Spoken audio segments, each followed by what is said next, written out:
Hello friend, कैसे हैं आप सब। आज मैं लाई हूँ आपके लिए डोम्स की नियॉन पेंसिल। बॉक्स पैकिंग में आती है ये पेंसिल, डोम्स नियॉन ग्रूवी।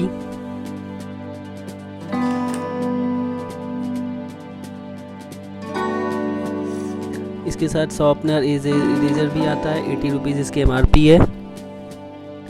काफ़ी अच्छी पैकिंग है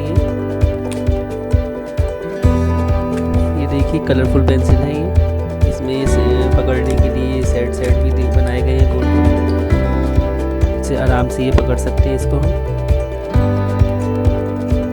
ये देखिए कितनी खूबसूरत पेंसिल है। कलरफुल पेंसिल आती है, इसके शॉर्पनर इरेजर दोनों ही आता है। काफ़ी मजबूत पेंसिल है ये। एक शॉर्पनर एक इरेजर।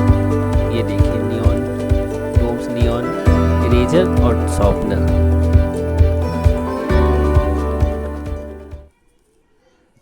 काफ़ी सॉफ्टनेस है इसमें।